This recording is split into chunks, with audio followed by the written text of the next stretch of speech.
Hey there, super sober heroes. Welcome to another episode of Gay A, the Queer Sober Hero Show. I am so excited to share my full interview that I had with Drake the other day. He was a pleasure getting to know, and he's one of the earliest people in sobriety I've ever had on the podcast. And you can tell how excited he is about his recovery, and it is certainly contagious. So I can guarantee that he will brighten your day in this interview. But before we get into that, I'm Sober Steve, the podcast guy, here with 1,144 days sober. And today I am going to stop and take a moment to reflect on how grateful I am for my health, mental, physical, and emotional. I talked a little bit about my physical health last week, answering Savannah's question left over from the mailbags. But I recently also have been taking better care of my mental health, both with connecting more with fellows, going to meetings, but also working with therapy providers and healthcare providers and my psychiatrists and psychologists to make sure that I am fully equipped and well-rounded in my head and in my heart. And so being mentally and emotionally as well as physically well right now, having that trifecta, I know is not something that everyone is blessed with. And I am very grateful for that. It's been a gift of sobriety, being able to take care of myself. And in taking care of myself well, I can then take care of others even more efficiently. So I am very happy that I'm also then able to pay it forward with those that I love in my life. I am, as I said, very grateful for Drake for this opportunity. Brandy Joe, friend of the pod, connected us, and I am so excited to share Drake's excitement with you that I will just pass it over to our interview. Enjoy, and I will see you next week. Enjoy the interview. Hey there, super sober heroes. It's Steve here with Drake. Welcome to the show, Drake. Hello, happy to be here. Thanks for having me. Yes, I am so excited that I got introduced to you through a friend of the podcast, Brandy Joe, who's been on a couple of times. So welcome. Why don't you introduce yourself to my listeners? My name is Drake G. I'm from Troy, Michigan, and I've been sober for about 65 days. And I'm here to talk about early sobriety. And I'm a licensed esthetician and massage therapist. I'm glad to be here. Excellent. Yes. Well, yes, I love that you are so willing to be open and on so early on your recovery. I know when I first started, a lot of times I would be worried or like have fears about having someone on before their 90 days, just because I'm from 12-step programs. That's generally the rule. But I've had some guests that have 91 or like 92 days and have some of the most powerful things to say about sobriety that I don't see why someone else, like I said, you can help someone as long as you have a day under your belt. So I'm excited to get to know you better. What would you say is your favorite part this early in about being sober today? Definitely the community that I've developed, the fellowship, meeting all these other people in sobriety. When I was using, I was very alone and isolated. And so having, a social life again that's healthy and not just revolving around drugs and alcohol is just a really positive experience for me. That's excellent. And what would you say is your favorite part of being a member of the queer community today? Probably the fact that there's such diversity in the community and we're all so accepting and just, feeling at home with people that you can relate to. Like, I love to talk about like drag race and stuff like that. And so I can relate to that with people in the queer community a lot more than people outside of that community. Yeah, excellent. It's always nice when we have things in common with our people around us. I love that. And so let's jump right into it and tell me a little bit about what your journey with drugs and alcohol was like and how you got here today. Okay, yeah. So I always grew up as a young child, never feeling like I fit in. I always felt like different. And it wasn't the fact that I was gay. It was more so like I couldn't fit into social situations or ever felt included in conversations. And I was always like kind of like that person looking at the glass window from the outside in, looking at that party, wishing I could be as carefree and joyous as all of them, but I never seemed to fit in. So around the ages of 14, 15, I discovered alcohol and then discovered marijuana. And I started using socially. And eventually I came out as gay at the age of 16. And that's when I discovered the apps like Grindr. And I started talking to older men. And then I started using alcohol and marijuana with them. So that's where my addiction kind of began to start. And then I went to college and got into a lot of trouble. I one time got alcohol poisoning and blew a .42 in college. I was hospitalized. And that was just one of many negative experiences I had with alcohol. I always was a blackout drinker, so I would always forget what happened the night before. And alcohol just led me down a really dangerous path. Like I said, I got in trouble with the law a lot. I was turned into a violent person, a sad person when I was drinking. And eventually I moved back home from college, and I still struggled with alcoholism for a while. I eventually saved up to get a condo of my own. And that's when I started going on the apps and experiencing meth. So that's when my first time using meth, I was offered it at a hookup. And I was like, yeah, sure, I'll try it. I'm an addict. So I wanted to try everything. And I loved it. And I knew it was going to be a really terrible thing for me if I continued to ever do it again. So I stayed away from it for a while. And then eventually I used it again. And then, like, once every few months, I would use it when I would go on these hookups. And it always started with drinking. I would drink first and then go out and hook up and then end up using meth. And every few months led to every month led to every week. And then when I had my own condo, I was able to use whenever I wanted to. And I ended up using it at home every day. And that's when I became addicted to meth. And in addition to meth, I also became addicted to GHB and ketamine eventually. And a lot of terrible things happened during that time. It was probably my worst time of my life. My meth addiction lasted about a year and a half. I lost my job because I was staying up for days on end and I couldn't sleep. So I would end up like crashing and then missing work because I would sleep through my alarms. So I lost my job. And then meth made me have this like hypersexual appetite for sex. And I would just always want sex. So I decided, oh, hey, I'll become a prostitute. And I started prostituting and doing sex work for a living. And I was seeing about like 6 or 7 guys a day. And I was making really good money, but I became to feel like an object and I didn't feel like a human anymore. And people treated me differently. I wasn't treated as well by other people. I lost a lot of self-respect. And then the prostitution ended up leading to a career in porn where I did a lot of embarrassing things in my porn career. And there's still like videos to this day that are out there circulating of me. And I don't let that haunt me anymore. I have accepted that and moved past that. But it was a period of my life where I was doing these really like high risk behaviors. And I eventually, actually, before I started the prostitution and porn, I found out I was HIV positive. And that triggered me into a downward spiral because I was just devastated with like the fact that I had HIV and I thought I was going to die. I didn't understand that you can live a full, healthy life if you take medication for it. So I decided, when I found out I had HIV, I was like, fuck it. I'm going to do whatever I want to do. I'm going to do as many drugs as I want to do. I'm going to have as much sex as I want to. I waited to have sex until I became undetectable. But then once I found out I was undetectable, I just like went crazy. The porn and prostitution and also drug dealing. I was selling GHB. So that was how I made a living and I afforded my condo and all my costs of living. And so that lasted for about a year and a half. And what happened that made me stop the meth was my mental health started to deteriorate. The first signs of my mental health deteriorating were, and it was due to the meth and the ketamine and GHB, was I started thinking I had bugs like coming out of my skin and crawling over my skin. So I would like pick my face in the mirror for hours. I would pluck my hairs out and I would go to doctors, like dermatologists, saying that, oh my gosh, I have these bugs coming out of my skin. They're all over my condo. I can't get rid of them. And it was all delusional parasitosis, I think it's called. And I didn't realize that at the time. I thought it was really bugs. So that was kind of like the first signs that I was losing my mind. And then eventually I started hearing voices. And at first I thought it was like the neighbors through the walls because I lived in a condo complex.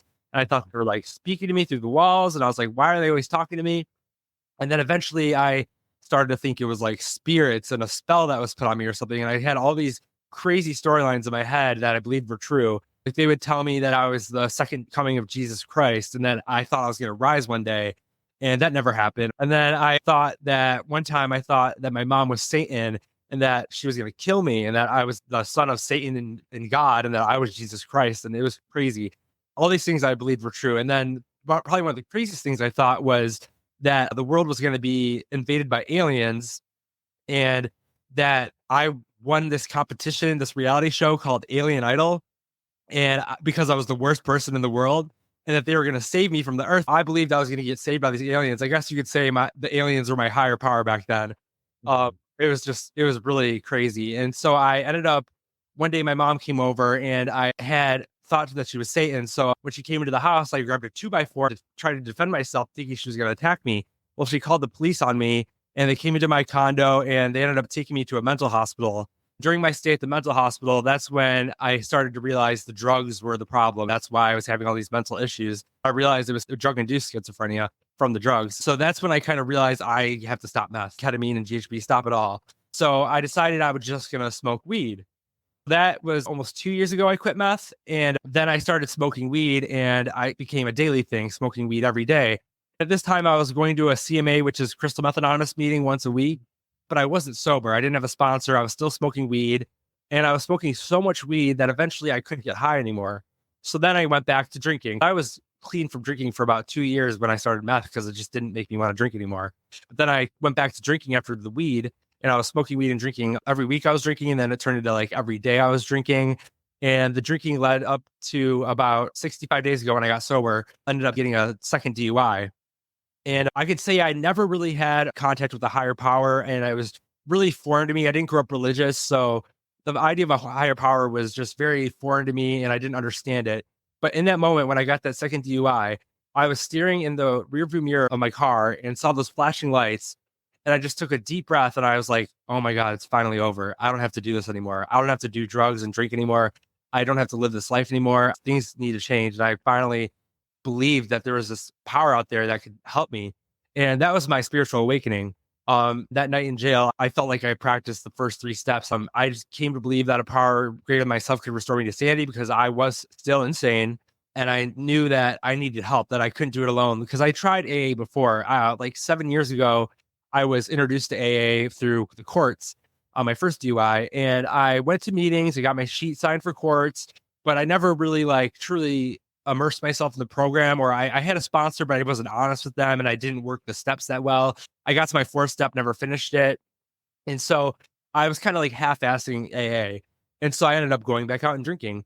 This time I talked to my brother on the phone the day after my DUI. He has 3 years sober almost. He has his own sponsees. So he gave me some good advice. He's like, Drake, I really think you need to go to rehab, get a fresh start, and really try to work on your recovery and put that first. So I took his advice and I went to rehab at this place called Meridian in a city called Waterford nearby here. And it was like a Medicaid kind of rehab. So it was a little rough.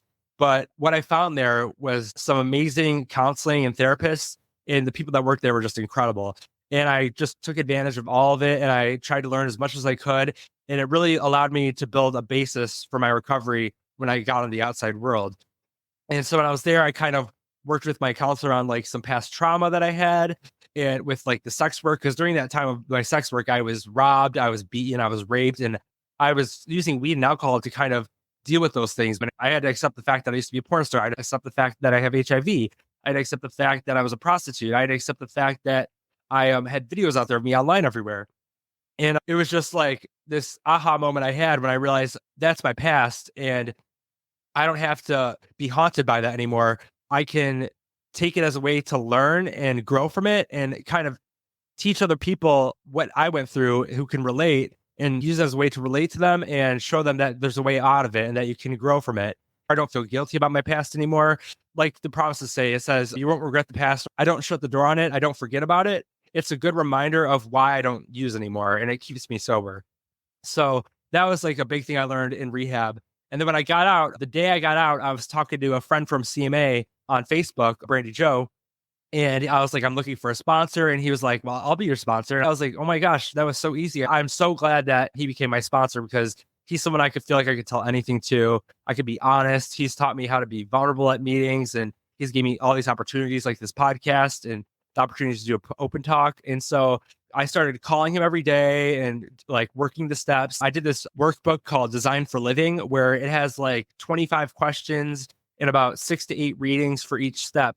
And it goes into real detail for each step. And so I did that for steps 1 through 3. And now I'm on my 4th step right now. And I'm halfway through my inventories. I finished my resentment inventory and my fear inventory. And I've been working on it a little bit every day.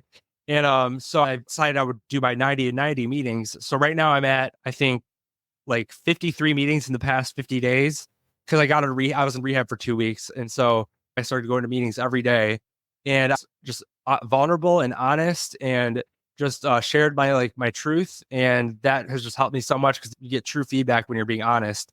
And that's one of my big things now is just being honest, because before when I was using, I was so dishonest. I was a liar. I tried to control things by manipulating people to get the outcome I wanted. And so nowadays I practice every day not to do that. It can be tricky sometimes because I can catch myself like exaggerating numbers or making little white lies. And then I catch myself before I do it. And it's a challenge. I'm still working on it every day. And one of the big things I also started was prayer. I never prayed before in my life until I went to rehab. I started getting on my knees and praying every morning for another day sober. and for the knowledge of my higher power's will and the power to carry that out. And then at night, I pray. I actually thank my higher power for another day sober. And then I usually pray for other people that are suffering or sick, either physically sick or spiritually sick. I have to realize that they're spiritually sick and that they need help, just like I needed help. And so I don't hold things against people anymore that when they wrong me or they kind of irritate me, I pray for them instead. So that's what I say for my night prayer. And all those things I've been doing has just helped me become a better person today and has improved my life immensely in the past 2 months. It's just crazy how much things have changed in just 2 months. And that's why I feel comfortable doing this podcast so early in recovery, because I feel like I've put the work in this time and I've had results. And so maybe other people can learn about from the things I did and take things from that and practice it in their life. So yeah, that's my story. I loved it. There was so much that I was able to relate with. Like, first time I got a DUI and I was forced to go to meetings, I learned they weren't teaching me how to get away with it. Next time I was like, nope, not listening. I just wasn't ready yet. One thing I really appreciated about your share, especially as you were talking about the last 65 days, was just how excited you are about your sobriety. When I go to in-person meetings locally, especially where I'm with people that have 30, 40, 50 years of sobriety, fire amazing they lasted that long, but they talk about their lives or even their recovery sometimes, and it's like they're just grumbling or miserable. I'm like, I don't want the life that you have, but right now you're so excited for recovery. Out of all the changes that have happened in your life the past 65 days or so, what would you say has been the biggest shocking change for you? The biggest change I've seen in my life since the last 65 days since working the program and everything has been my ability to let go of fear and the ability to put my fears and my worries in God's hands. I call my higher power God, but you can call it whatever you want. It's this big relief and weight I have off my shoulders, letting all those things go, because I also worry about things in the future, not just the past, because I've had a very tumultuous past. But there's a lot of things going on in my life now in the future, like court and not knowing what's going to happen, that I could just get really anxious and worried about. And I don't have those feelings anymore. I just give it up to God. When I have one of those negative thoughts in my mind, I think of God instead. I replace it with God. And that's just a big tool I've learned. And that's something I never, ever did before. That is just I surprise myself with that sometimes, because I was the most anxious, worrisome, negative thinking person before. And that's one of the biggest changes I've noticed in myself. Excellent. I love that for you. How has your relationship with the queer community changed in your recovery? Before, I feel like when I was using, my relationship with the queer community was just about sex. It was all revolved around sex and drugs.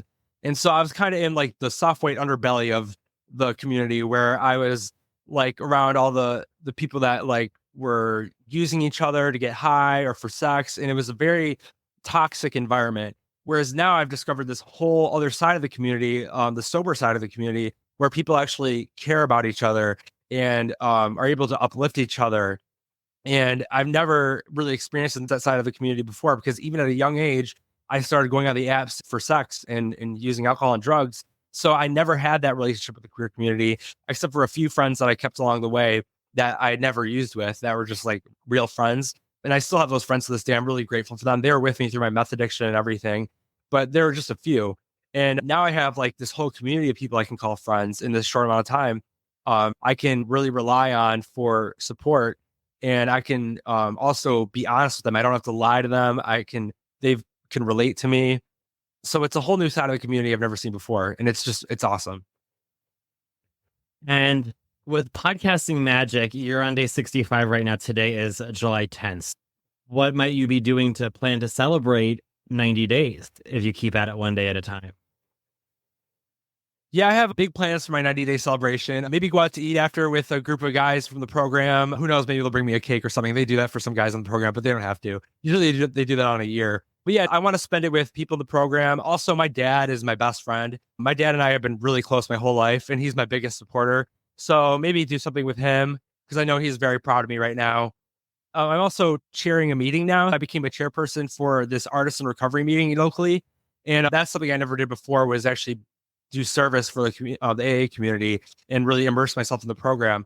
So I hope I get to celebrate it there and really share it with all the people that I've come close to in that meeting. That's excellent. And I love hearing about like your dad being your best friend, because that's not something you hear from a lot of. How has your relationship with him changed from going through your addiction into your sobriety today? Before we were smoking weed buddies, like he smokes weed. So we used to like bond over that. And now today he doesn't smoke around me or anything. So when he's around me, he's sober. And we have a more genuine connection. And I've changed a lot in my personality since quitting weed. Weed made me very self-conscious and quieter. And I wasn't as outgoing and honest, I guess, with other people. So now I can really talk to him about things I'm feeling, and we can have more genuine conversations instead of things just revolving around weed and video games. So we have this deeper connection now that we didn't have before. And I think kind of inspiring him to quit weed. He's been talking about wanting to do that, which is up to him. If I'm inspiring him to change, that's awesome. Yeah, that is awesome. You are definitely inspiring other people. I can tell that already, Jake. Thank you. Especially having the meth experience, which oftentimes makes sex trickier, but then also having worked in the sex industry, what the plan of untangling that or resetting that when you were ready to dip your toes back out there again? Yeah, sex is a tricky subject. I have a tricky relationship with it. I haven't had sex in actually like almost 2 years, like anal sex. I've had oral sex, but very few times. Sex became like a job to me in a weird way, and it wasn't fun anymore. And I'm also on some heavy duty schizophrenia meds that kind of inhibit my sex drive. But eventually I'm going to get off that medication, I think, because now I'm farther away from the drugs. I was hearing voices like crazy when I was on meth, and they were bad voices. And then when I was on weed, I was still hearing voices, but good voices. And they were telling me, you need to go to rehab. You need to quit smoking cigarettes. You need to quit drinking. Like that's what the voices were when I was on weed, but they were less often and not as vivid. But now that I'm sober, I don't hear voices at all. And I think it's definitely drug related, the schizophrenia. And so once I get to talk to my nurse practitioner about that, I can eventually get off these meds that I'm on, I think. And that will probably allow me to have more of a sex drive. But as of now, I have really no desire to have sex. And I know you're not supposed to date within your first year of sobriety. So I'm not really looking to date either, even though I'd love to find someone because I'm single. I've been single for like a year and a half. But eventually that will happen. And I know my sex drive will come back. When I do go back to sex, I definitely won't be around people that are using meth. I'll like try to scope that out before I talk to them, or like try to see if they're using, because that would be probably a trigger for me. I just know that sex and meth went together. And so if I'm seeing like sex and meth together, it would be a little bit of a temptation to use. Right now, the desire to use and to relapse is like so far gone for me. I haven't had any urges or anything since I've gotten sober, which I thank my higher power for. I just haven't had any urge to use. And I think it's like my environment and the things I'm doing every day to stay sober. I put a lot in my day to fill it with sobriety and recovery so that I stay focused on that. And I think that's keeping those urges away. So I think as long as I'm still immersed in the program and going to meetings regularly, like multiple times a week, and doing service work and working the steps, I think I'll be okay if I have sex, because I'll still have those tools in my pocket to deal with those situations when they arise. Hell yeah. Well, thank you so much. And what would be one last word or bit of advice for someone listening about sobriety? Don't do it on your own. You can't do it on your own. Don't be afraid to ask for help, because people in the program helping you helps them. It's a win-win relationship. A sponsor loves to have sponsees because they keep him sober or her sober. And a sponsor helps keep you sober. They will really help you, guide you through the steps, and also get involved in the program. Don't just show up and like not share and leave right after the meeting and feel self-conscious. That's how I felt before. I felt self-conscious. I felt like people were going to judge me. I thought that I would say something stupid or that they wouldn't accept me. But it's not like that. People in the program love accepting newcomers. You're the most important person in the room when you're a newcomer. Just know that you are welcome to AA or NA or CMA, wherever you go, and that the things that people do in there are showing you that it works. So just do what other people are doing that seem like it's working for them. Ask them what they're doing, and then just do what they're doing. It will eventually work for you. If it doesn't work right, like for me, it happened quickly. The program started giving me the promises real quick, but the promises will come. Like listen to those promises when you go to a meeting. Those will come true for you if you work the steps and if you are involved in the program. So yeah, that's what I would say. Yeah. I love that. When I first started, I thought the promises, I was like, yep, this is proof it's a cult. But now I'm like, wow, I have most of those most days. That's pretty cool. Yeah, definitely. Excellent. And if someone wanted to connect with you, how would they find you? You can find me on Instagram at Drake, DRAKE G 1994, Drake G 1994. And then I'm on Facebook, Drake Gamlin, GAMELIN. You can add me there. Yeah. Sounds I'd love to good. connect. Well, Thank you so much, Drake. And listeners, yeah, reach out to him. He's awesome. Thank you. Thank you. And thank you, listeners, for tuning in to another episode of Gay A. As always, make sure you're following us so you can get these new episodes every Thursday, and tell a friend. It might help keep them sober. Until next time, stay sober, friends.